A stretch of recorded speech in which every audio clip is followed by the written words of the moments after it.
नमस्कार, capital TV देख रहे हैं आप। मैं हूं आपके साथ पूजा।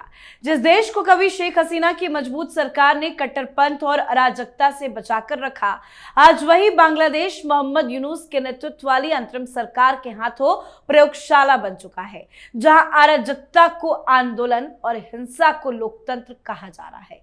हिंदू अल्पसंख्यकों की मॉब लिंचिंग, मंदिरों और घरों पर हमले, झूठे आरोपों में पूरे परिवार को निशाना बनाना, ये सब किसी अचानक भड़के गुस्से का नतीजा नहीं, बल्कि सत्ता की शह पर पनपी कट्टर सोच का परिणाम है।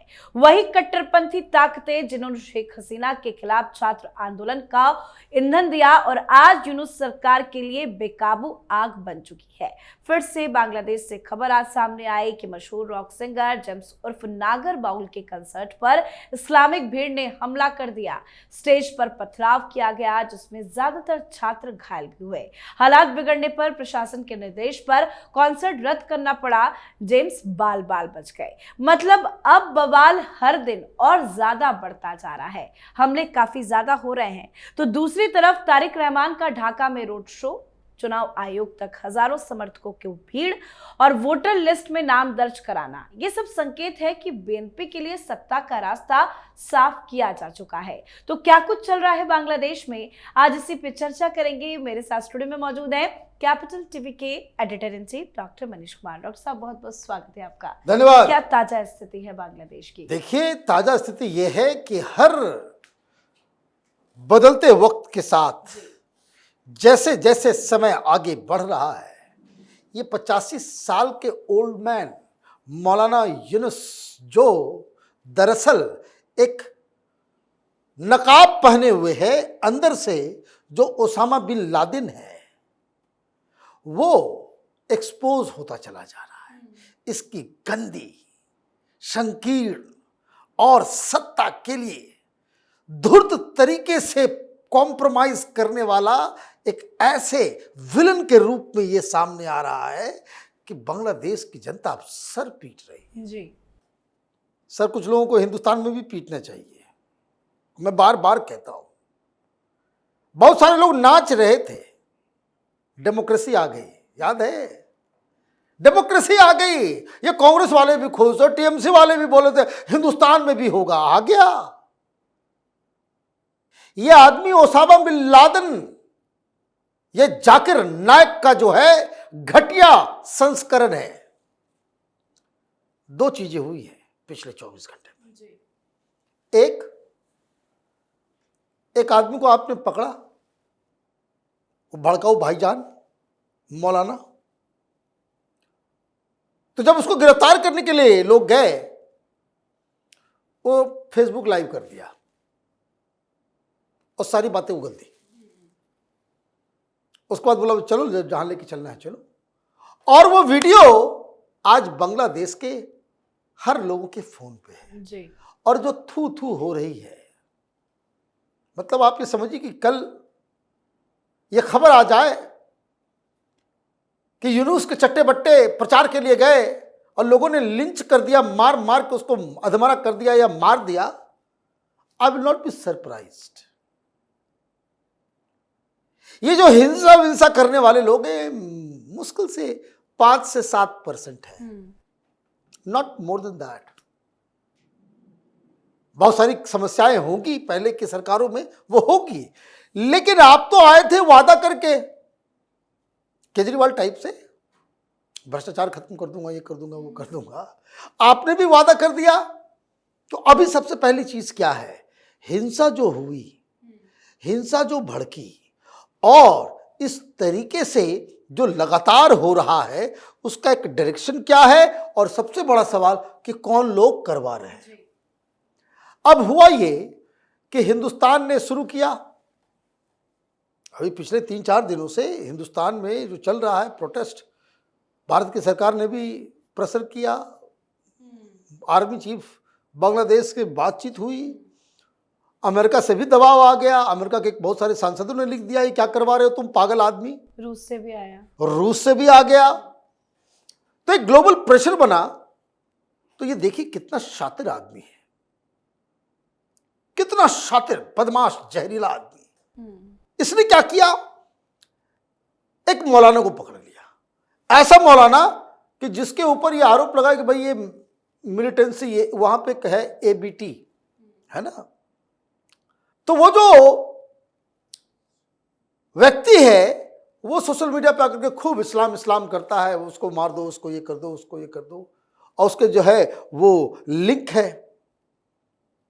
नाम है उसका अताउर रहमान ब्रह्मपुरी, पुराना चावल था वो, उसको पकड़ने के लिए भेज दो। अब उसने वीडियो बना दिया, वो कहा कि भाई हम लोग कुछ नहीं कर रहे, ये बांग्लादेश में जितना भी उत्पात हुआ, जितना भी ये हुआ, ये जमाते इस्लामी करवा रहा है, और ये करवा रहा है एनसीपी, नेशनल सिटीजन्स पार्टी। ये नेशनल सिटीजन्स पार्टी कौन है? ये नेशनल सिटीजन्स पार्टी वही है जिसने शेख हसीना के खिलाफ आंदोलन किया था। ये गुंडे बदमाश, अरे छात्र आंदोलन, अरे गुंडे बदमाश है, चोर उचक्के हैं। क्रांतिकारी मॉल में जाकर के धरना प्रदर्शन करेंगे तो वहां से जो मिक्सी उठा करके चोरी करने लेके चले जाएंगे, टीवी चोरी करके लेके जाएंगे। ये क्रांतिकारी होते हैं? ऐसे तो चोर उचक्के होते हैं, और ये जिहादी चोर उचक्के हैं, क्योंकि अब तो यही कह रहा है कि भाई यही लोग हिंसा करवा रहा है, मुसलमान के नाम पे हिंदुओं पे हमला, इस पे हमला। इसने ये भी कहा कि ये जो अखबारों के ऊपर हुआ ये एनसीपी वालों ने करवाया। और एनसीपी कौन है? एनसीपी वही है जिसके समर्थन से, जिसके बुलावे पे ये 85 साल का जो ओल्ड मैन बांग्लादेश आए, बांग्लादेश के ऊपर सरकार चला रहा है। तो ये इसके ही लोग हैं। अलायंस किसके साथ हो रहा है? किसके सड़कों पे इसने, किसने सबको आजादी दे दी? किसने जमात के उन तमाम टेररिस्टों को बकायदा अभयदान देकर के जेल से बाहर निकलवाया? इस यूनुस ने। तो ये जमात और एनसीपी वालों को खुली छूट किसने दी? तो यूनुस ने दी। अब बांग्लादेशियों को ये लग रहा है कि इसका मतलब ये है कि ये कोई क्रांति व्रांति नहीं चल रही है, ये जिहादी जमाती वहाबी ये बांग्लादेश को जला रहे हैं, ताकि डर के ऊपर सब लोग शांत बैठ जाएं और इनकी हुकूमत आ जाए। तो हुकूमत कैसी आएगी? हुकूमत आएगी सरिया वाली, शरीयत। चुल्लू भर पानी में डूब मरो सब। ये हिंदुस्तान में बड़े बड़े पत्रकारों को देख रहे थे, नाच रहे थे, शर्म के मारे। हिंदुस्तान के अखबार लोग, मुझे तो समझ में नहीं आता इतना दोहरापन कहां से लाते हो भाई। मैंने कितनी जगह से मुंह है तुम्हारे बातचीत करने के लिए, कोई नहीं लिख रहा कि ये जो सिंगर जेम्स का जो रोका गया, एक समूह आया और अरे कोई समूह आया, अरे ये जमात के लोग थे, इस्लामिस्ट थे। वो ये कह रहे थे कि ये गाना बजाना बहुत हो गया, अब यहां पे इस्लाम का राज होगा। ये जो है यहां पे अब कोई, अच्छा ये कोई पहली घटना नहीं है, वो कोई राशिद खान का बेटा ये सिराज अली खान, उसका भी कैंसिल कर दिया। बोला खबरदार इधर गाना बजाना किया, कोई हारमोनियम नहीं बजेगा।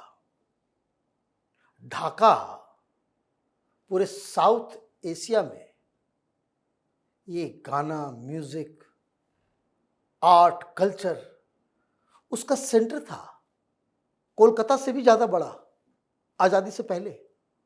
मैंने जहां उनके हीरोज सब पोएट हैं, रविंद्र संगीत कहां बना ये सब,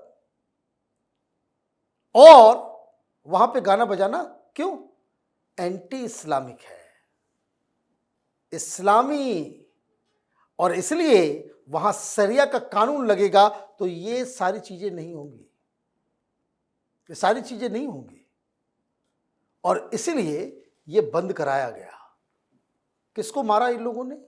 देखिए किस तरह के लोग हैं। स्कूल 185th ईयर्स 185 साल के उपलक्ष्य पे वहाँ एक कंसर्ट हो रहा था और बांग्लादेश के बहुत सबसे बड़े जो है बॉल गाने वाले शख्स का जो है वो कल्चरल, वहाँ का कल्चर, बॉल गान के बगैर बांग्लादेश में है क्या? बॉल गान हुआ कि जो मछुआरे वहाँ नदियों में मछली पकड़ते वक्त जो है, अरे पूरा का पूरा एक कल्चर का एक पूरा सिस्टम है वो, उसको जाकर के आपने मना कर दिया। स्कूल में चल रहा था कार्यक्रम, पत्थर वत्थर मारने में बच्चों को मारा है। कई छात्र घायल बताए जा रहे हैं। 20 से ज्यादा सीरियसली इंजर्ड है क्योंकि ये पत्थर मार रहे थे। कुर्सियां भी फेंकी और जान वान बचा करके किसी तरीके से ये लोग निकले। तो ये है, ladies and gentleman, this is सरिया फॉर यू। और यहाँ दिल्ली में बैठ करके, हिंदुस्तान में बैठ करके लोग ज्ञान देंगे कि देखिए नहीं उसमें तो ये है वो है। अरे भाई सब हम लोग नहीं जानते। इस्लाम में क्या है, कुरान में क्या है, वो आप अपने पास रखो। क्या हो रहा है ग्राउंड में कि इस्लाम के नाम पे रोका जा रहा है म्यूजिक को, डांस को, कल्चर को, और उसको कोई रोकने वाला नहीं है। यही हकीकत है। तो ऐसा लग रहा है कि ये जो घुटन बांग्लादेश के अंदर जो क्रिएट किया है यूनुस ने जी, उसी का ये नतीजा था कि 50 लाख लोग तारिक रहमान के स्वागत में आ गए, कटिंग अक्रॉस पार्टी लाइन। और ये ऐसा लग रहा है कि यूनुस का अब जाना बिल्कुल तय हो गया। जी, बहुत बहुत धन्यवाद सर समझाने के लिए। धन्यवाद। तो भारत में हिंदुओं की लिंचिंग पर उबाल और विरोध प्रदर्शन इस बात का प्रमाण है कि बांग्लादेश की आग सीमाओं के भीतर सीमित नहीं रहेगी। यूनुस सरकार लोकतंत्र की आड़ में अराजकता को पाल रही है। कट्टरपंथियों को खुली छूट है, अल्पसंख्यक असुरक्षित है। विपक्ष को चुन चुनकर हटाया भी जा रहा है और चुनाव को औपचारिकता में बदला जा रहा है, पर इस पर भी भारत की नजर कड़ी है। तो आप भी अपनी राय कमेंट करके लिखिएगा। देखते रहिए कैपिटल टीवी। नमस्कार।